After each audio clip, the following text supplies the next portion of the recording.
네, 전쟁에서 큰 승리를 거두고 이제 고국으로 돌아와서 백성들과 군주의 그 나라 왕의 환영을 받으면서 행진하는 장군을 개선 장군이라고 이제 표현을 합니다. 특히 이제 로마 제국에서 개선 장군의 입성은 가장 영광스러운 이제 군사 퍼레이드였는데요. 그 로마는 식민지 정책 때문에 전쟁이 끊일 날이 없었죠. 그래서 이제 저쪽 북쪽으로는 프랑스까지 다 이제 점령하라고 밑으로는 이집트, 북아프리카까지 다 이제 자기 영토로 만들었는데요. 그래서 이제 전쟁에서 이기고 돌아오는 장수들은 대대적으로 이제 환영을 합니다. 월계관을 이제 씌우고 왕들만 입는 그 자색 색깔의 그 옷을 이제 입고 이제 오고, 그 행렬 뒤에는 전쟁에서 그 포로로 잡았던 그 왕들, 그 군사들, 그 나라 그 백성들을 쇠사슬에 이제 막 엮어가지고 이제 데리고 들어오고, 또 그 전쟁에서 노획했던 전리품들, 그 금은 보화들, 그리고 뭐 무기들, 그런 것들 가지고 이제 군사들이 의기양양하게 이제 막 들어오죠. 그때 이제 백성들은 열화와 같은 함성 소리, 와 함성을 지르고 박수를 치면서 이제 막 노래를 부르고 뭐 빵빠레를 하고 이제 대대적인 환영을 이제 하게 되는데요. 그런데 그 개선 장군을 가장 빛내주는 것은 역시 그가 타고 있는 거대하고 용맹한 이제 말입니다. 제가 이제 말 사진을 하나 준비해 왔는데요. 엄청나게 크죠, 말이. 사람 발 보면은 발하고 땅하고 거리가, 그렇죠. 제가 지금 저희 아이가 어릴 때 대공원에 가가지고 찍은 사진입니다. 제가 직접 찍은 사진입니다. 네.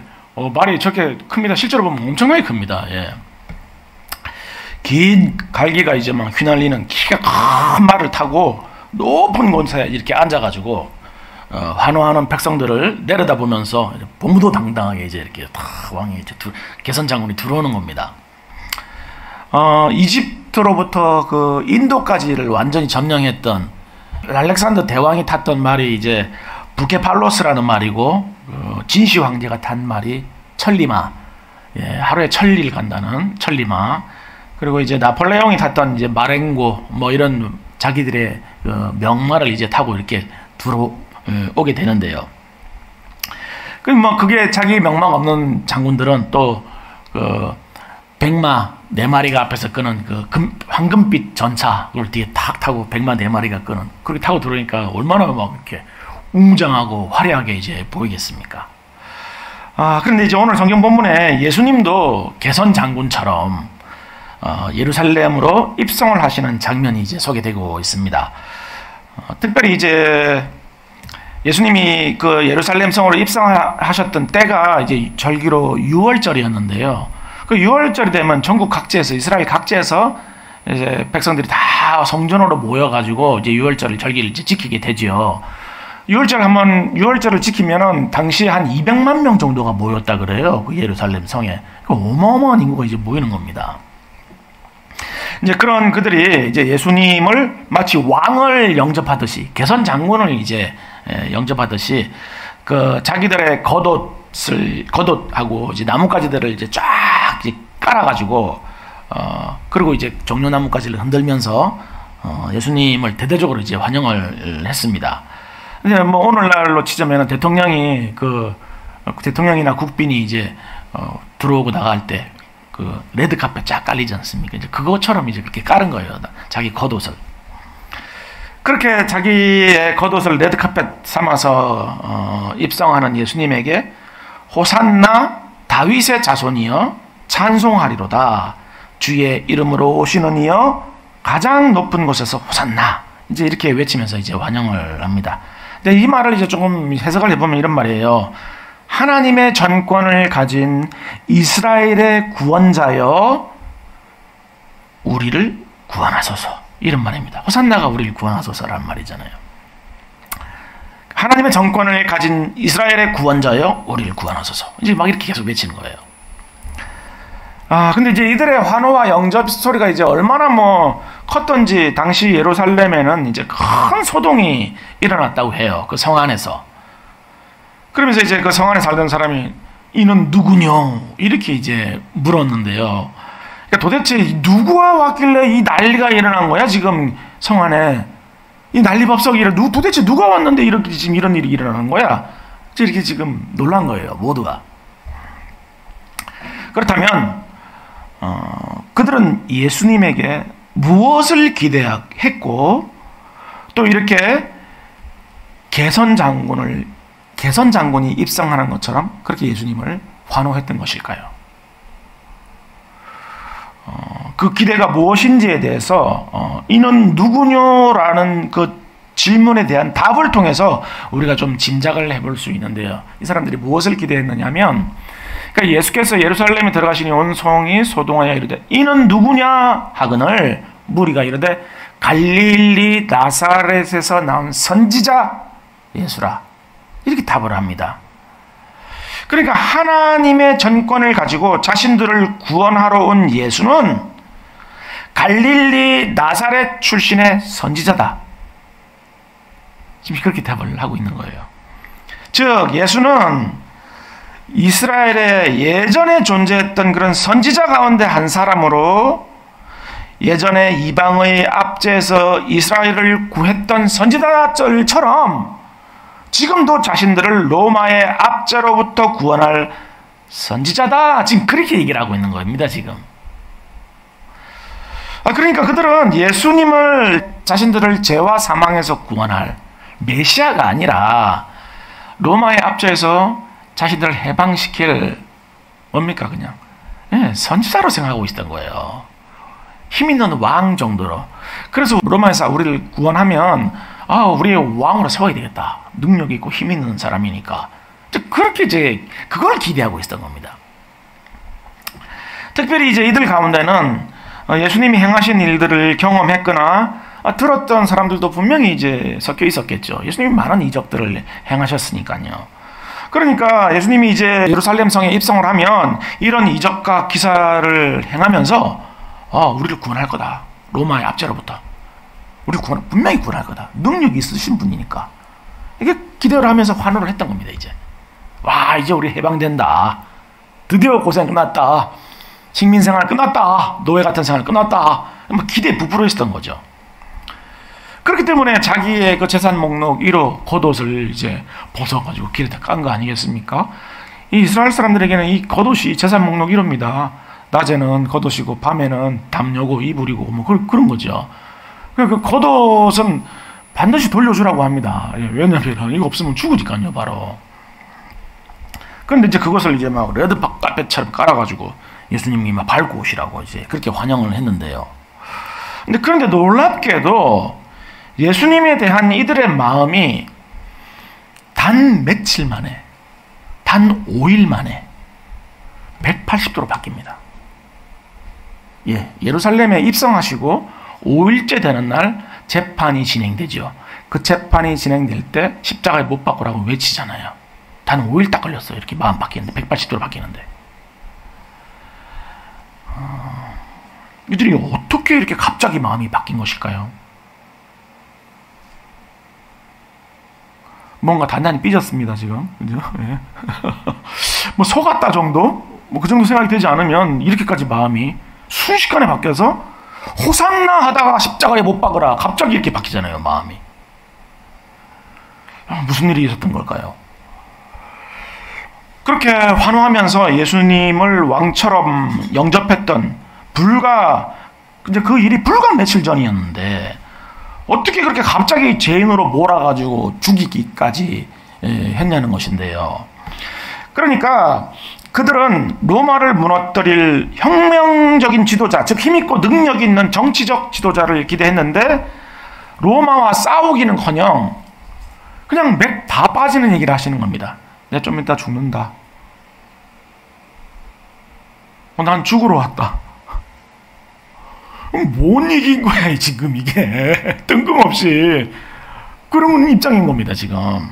마치 이런 거죠. 우리나라 그 일제강점기 때 그 예수님처럼 그런 능력을 막 행하는 사람이 나타났다고 한번 생각해 보십시오. 그러면은 이 사람을 지도자로 세우면 우리가 일제로부터 그 해방될 수 있겠구나 기대가 되지 않겠습니까? 근데 이 사람이 우리나라가 해방되는 데는 전혀 관심이 없고, 좀 이따 내가 죽어로 가야 돼. 뭐 이런 얘기를 하니까 화가 나는 거예요, 그냥. 뭐야, 저 사람. 우리나라 사람 맞아? 매국 너 아니야? 뭐 이렇게 되는 거죠, 지금. 그런 분위기인 겁니다, 지금. 제일 관심사는 로마의 압제로부터 벗어나는 건데, 예수님이 거기 관심이 없으세요, 지금. 알아듣지도 못할 말만 하시는 거예요. 죽는데 뭐 3일 있다 뭐 다시 뭐 무슨 얘기지? 뭐 그러고 있는 겁니다. 그렇게 백성들의 실망감과 이제 분노가 이제 막 교차되면서 막 차오르고 있는데, 때마침 제사장들이 그리고 서기관들이 예수님이 이제 그 백성들로부터 인기를 막 그 환호를 받고 인기가 올라가니까 두려워지기 시작한 거예요. 왜입니까? 이러다가 예수님이 진짜 왕 되면은 자기들 기득권을 다 뺏기는 거잖아요. 그러니까 안 되는데 이렇게 되면 두렵기 시작한 거예요. 더군다나 로마가 혹시나 이스라엘이 이제 왕을 세워가지고 로마로부터 이제 벗어나려고 반역을 획책하는 거 아니냐 오해할까봐. 그 로마가 와가지고 또 막 와서 또 괴롭히지 않겠어요? 그 로마가 또 오해할까봐 거기에 대한 두려움도 같이 있었던 거예요. 이 지금 제사장들과 서기관들이. 그래서 빨리 이거 예수를 죽여야 되겠다 결정을 한 건데요. 그래서 어떻게 합니까? 이 가룟 유다한테 그죠? 이렇게 매수를 하고 재판을 밤에 막 빨리 진행을 시켜가지고 백성들이 십자가로 못 박아라 막 이렇게 해가지고 그냥 순식간에 그냥 일 처리를 해버리는 겁니다. 이렇게 단 하루 만에. 특별히 이제 재판 과정에서 온갖 조롱과 치욕을 받으시면서도 무기력하기만 했던 그 예수님의 모습은 백성들로 하여금 더 큰 실망감을 이제 가져다 주었는데요. 아니 그렇게 큰 이적과 기사를 행했던 분이라면 이 십자가에서 내려오는 거 당연히 내려올 수 있어야 되는 거 아니야? 왜 저런 치욕과 모욕을 다 당하면서도 그냥 꼼짝도 못하고 저러고 있지? 와, 속았네. 이렇게 된 거예요, 지금. 그러니까 어떻게까지 합니까? 십자가에 달렸을 때 내려와 봐라. 내려오면 내가 믿어줄게. 그렇게 조롱까지 했잖아요. 그러니까 그렇게 개선장군 대접을 했던 백성들이 갑자기 태도가 돌변하면서 죽이기까지 했던 결정적인 이유가 뭡니까, 여러분? 내가 원하는 것을 주지 않거나 주지 못하는 왕은 그가 아무리 하나님의 전권을 가진 하나님이 보내신 왕이라 해도 우리는 필요 없다 이거예요. 그렇다면 예수님이 예루살렘으로 입성하시는 목적과 이유는 무엇일까요? 그 이유가 이제 5절에서 설명되고 있는데요.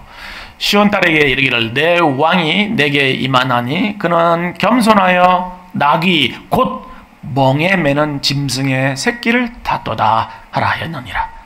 그러니까 예수님이 나귀도 아니고 새끼 나귀를 타고 들어오셨는데 그것을 통해서 예수님이 왜 예루살렘으로 들어오셨는지 그 이유를 이제 가늠해 볼 수가 있다는 것인데요. 여러분 예수님이 나귀 새끼를 타신 광경을 한번 상상을 해보십시오. 나귀는 작잖아요. 조그마하잖아요. 근데 새끼니까 더 작지 않겠습니까? 그러니까 예수님이 나귀 새끼를 이렇게 타면 발이 땅에 닿았을 것이라고 추정이 된다는 겁니다. 그러면 나귀 새끼를 탔는데 발이 땅에 닿으면 어떻게 해야 돼요?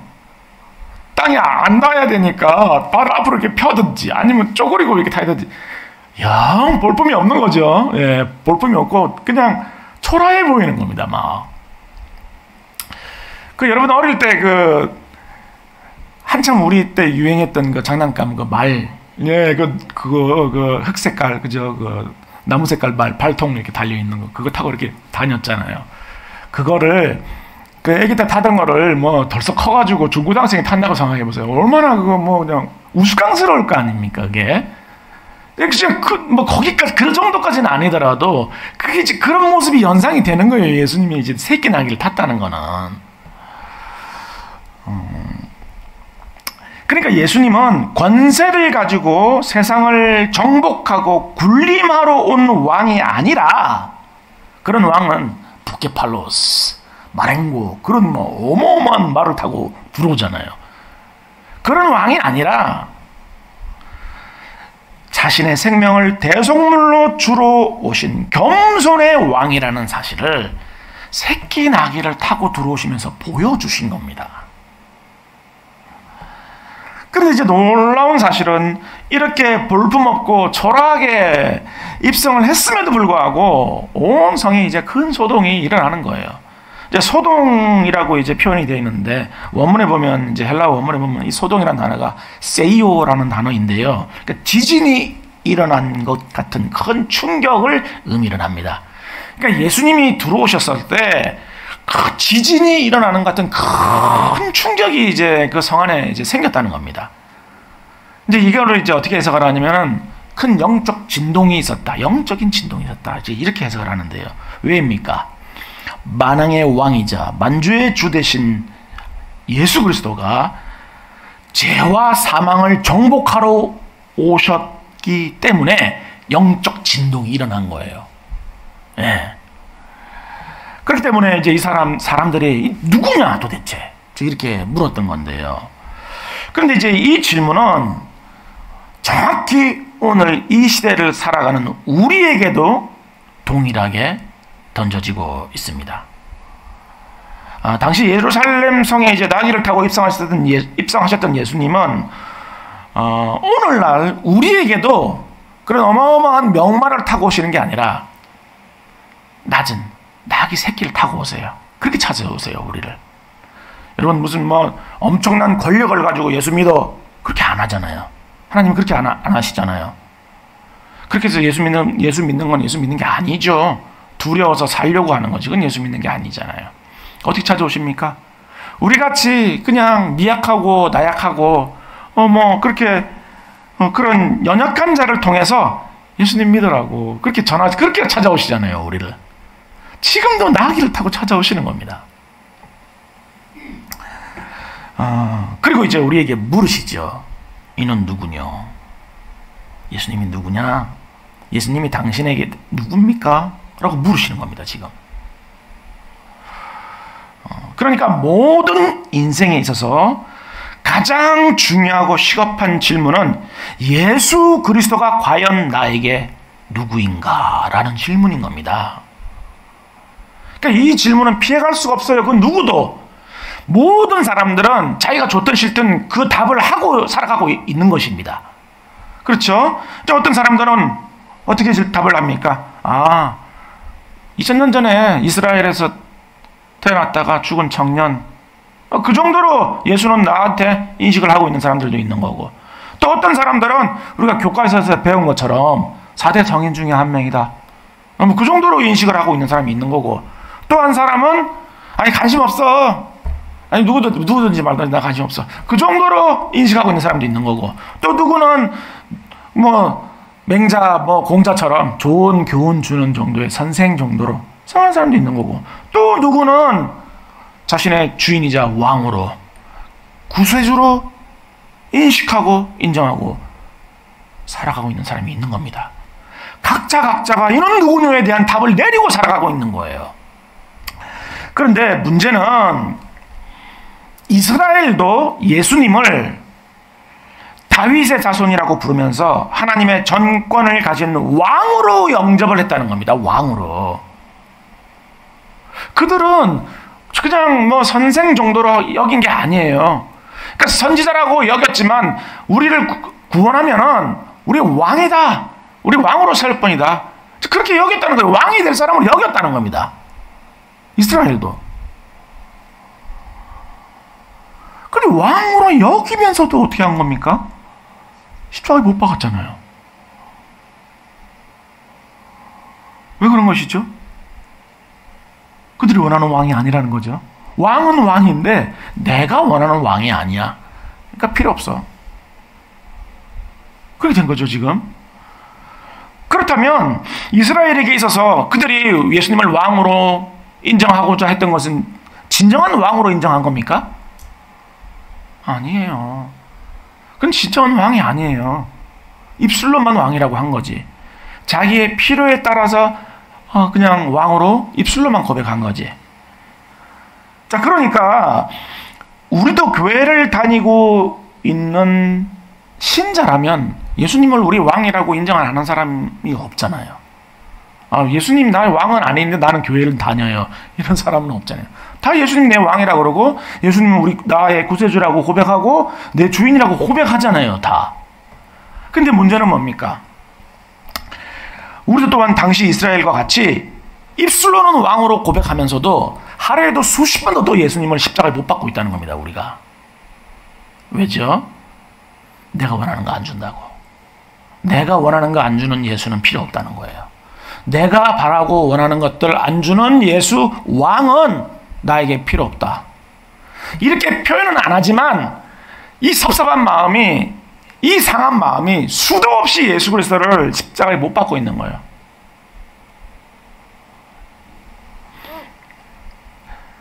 내가 원하는 거 주지 않는 왕은 필요 없다는 거죠. 똑같죠, 이스라엘하고.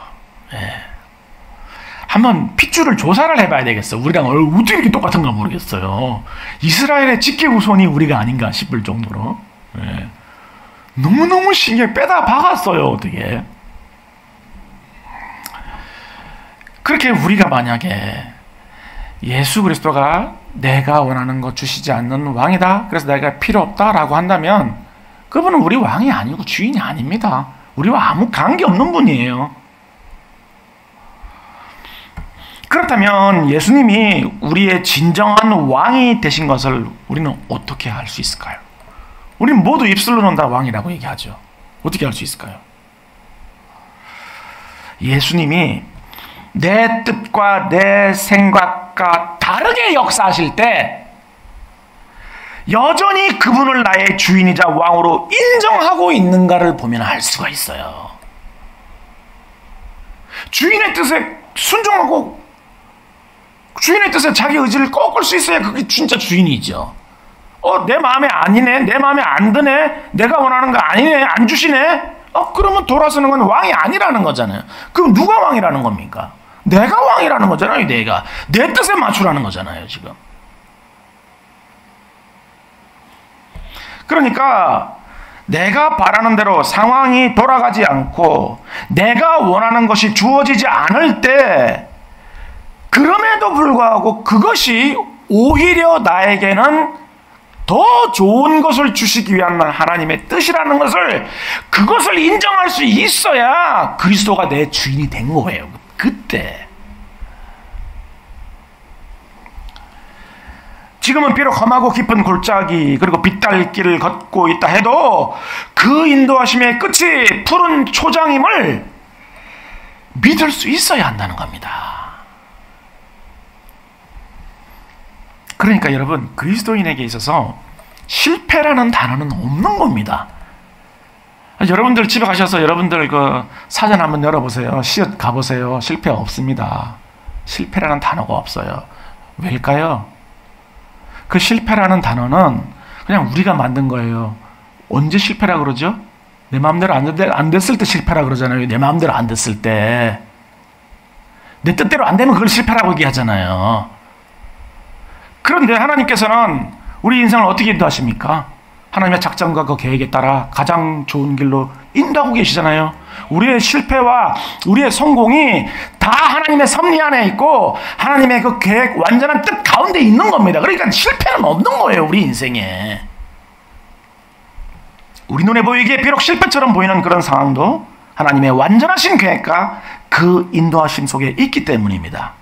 그러니까 하나님께서 우리의 그 인생 가운데 있는 성공과 실패를 그 배틀 속의 날줄과 씨줄처럼 그렇게 이용을 하셔서 그 계획하셨던 완전한 완성품을, 완전한 마스터피스, 명작을 완성하시는 거예요. 근데 우리는 씨줄은 실패라고 생각하잖아요. 그렇죠? 실패가 없어요. 얼마나 감격스러운, 정말 얼마나 큰 은혜입니까, 이것이. 예수님을 왕으로 인정한다는 것은 바로 이 사실을 굳게 믿는 것, 이것을 이제 의미를 하는데요. 이 진리를 인정하고 내가 바라고 원하는 것이 주어지지 않는다고 해도 결코 낙심하거나 좌절하지 않고 나를 향한 하나님의 그 선하심을 끝까지 바라보는 것, 그리고 그 선하심을 끝까지 붙드는 것, 그것이 예수님을 주인으로 모신 사람의 참된 모습인 겁니다. 제가 지난주에 이제 그 우연히 이혼을 신청한 한 부부의 그 사연을 TV에서 이제 보게 되었는데요. 근데 이제 이 부부도 보니까 이제 남편은 이제 무직인데, 남편이 40대 이제 중반이에요. 근데 무직인데, 집에서 뭘 하냐면 하루 종일 술을 마시고 있는 겁니다. 아침 새벽부터 이제 일어나서 술을 마시고, 그리고 컴퓨터 게임 하면서 술 마시고, 유튜브 보고, 텔레비 보다가 취하면 방에 들어가서 자고, 그리고 눈 뜨면 다시 나와서 또 술 마시고, 또 컴퓨터 게임하고, 유튜브 보다가, 또 이제, 그리고 이제 또 눈 뜨면, 뭐합니까? 또 술 마시고. 그러면서 이제 잔심부름은 아내 다 시키고, 술 받아와, 저 사와, 이온 음료 사와. 그리고 이제, 술 떨어지면 가서 외상으로, 아내 없을 때 가가지고 외상으로 술 받아와서 계속 마시고. 근데 이제 그러니까 하루 종일 그러고 있는 거예요, 그냥. 그래서 새벽마다 이제, 새벽에는 막 가서 새벽에 아들 깨워가지고 국수 끓이라 그러고. 그리고 근데 그 정도면은 또 그런데 막 술이 취하면 욕을 하고 쌍욕을 하고 험한 말을 막 하고 폭력도 행사하고. 그러고 있는 겁니다. 근데 거기다 또 의적증 증세가 있어가지고 아내가 어디 나가면 반드시 확인을 하는 거예요. 그래서 옆에 있는 사람을 통화를 해가지고 확인을 하고. 그래서 이제 그 아내 친구들도 다 떨어져 나간 겁니다. 이렇게까지 하니까. 그거 어떻게 견딥니까, 그거를. 그러니까 하루 종일 그 술주정을 받아주고, 그 술 시중 들어주고, 이제 그러고 사는데, 놀라운 사실은 이혼 신청을 남편이 한 겁니다. 남편이. 왜 그랬냐니까 이 아내가 교회를 가는 거예요. 교회를 가서 기도를 하고 있는 거예요. 눈물로. 그러지 않으면 이게 사람이 어떻게 견디겠냐고요. 이게 돈을 그 최저임금을 가서 아내가 나가서 일을 해서 벌어오면은 그 술값으로 대부분 다 써버리고. 그럼 어떻게 견디냐고요. 이거를. 그 술주정을, 그 폭언을, 그 폭력을 견디면서.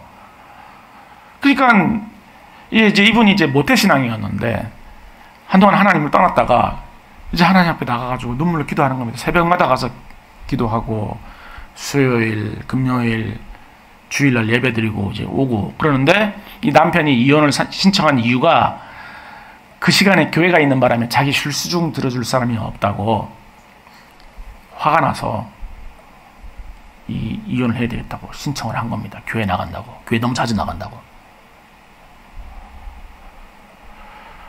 그러니까 이제 이해가 안 되죠. 이제. 근데 이제 이분이 교회 가면은 무슨 기도를 하겠습니까? 짐작이 되잖아요. 하나님 앞에 자기 심정을 토로하고 있지 않겠어요? 얼마나 고통스럽겠습니까? 한치 앞을 볼 수 없는. 그리고 남편 영혼을 위해서 기도하지 않겠습니까? 눈물로 기도하지 않겠습니까? 그 프로그램에서 따라갔더라고요, 교회를. 따라가가지고 찍었더라고요, 보니까. 찍고 막 기도하고, 이렇게 하고 울면서 기도하는 모습까지 다 찍었는데 보니까. 이분이 모태신앙이었다가, 잠깐 그 어떤 이단에 빠졌다가, 거기 이단인 줄 알고 다시 금방 돌아와서, 지금 이제 정통교회 지금 다니고 계신데, 그렇게 이제 남편의 영혼을 위해서 눈물로 분명히 기도하고 있겠죠. 그러니까 하나님께서 지금 이제 이 부부를 앞으로 이제 어떻게 인도하실지는 이제 모르겠지만 지금 당장 헤어져도 조금도 이상하지 않죠. 누가 그 자매를 손가락질 할 수 있겠냐고. 헤어졌는데 왜 이혼했어? 누가 어떻게 그런 말 할 수 있겠냐고요. 그 고통을 하루 이틀도 아니고 그 평생을 그렇게 살아야 되는데 어떻게 견디냐고요, 그거를. 그러니까 지금까지 그 가정이 지탱될 수 있었던 것은 그냥 그 아내의 믿음 하나였다라고 밖에 생각이 안 되는 거예요. 예. 물론 카메라가 비친 모습이 다가 아닐 수도 있겠지만, 그럼에도 우리의 짐작대로 그 아내가 하나님을 믿는 믿음으로 인내하고 있었다면, 그것이야말로 하나님께서 그분의 왕이자 주인 되신 삶이라고 우리가 말을 할 수 있다는 겁니다. 견뎌내고 있는 거죠. 포기하지 않고. 왜죠? 반드시 하나님께서 좋은 것을 주실 거라는 그 믿음 안에 있는 겁니다. 버텨내고 있는 거예요. 견뎌내고 있는 거예요.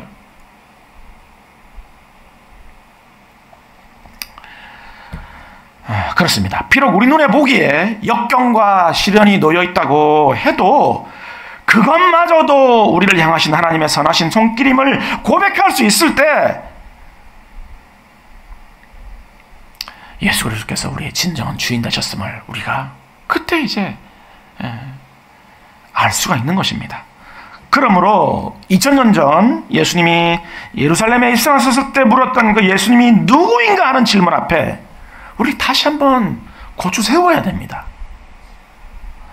만약 예수님이 우리의 왕이 아니시라면 우리의 신앙은 이스라엘처럼 호산나로 시작했지만 결국은 십자가에 못 박으라는 말로 끝이 날 수밖에 없기 때문이에요. 왜입니까? 예수님은 우리의 소원을 들어주시러 오신 분이 아니라 우리의 죄와 사망을 정복하러 오시는 왕이기 때문입니다.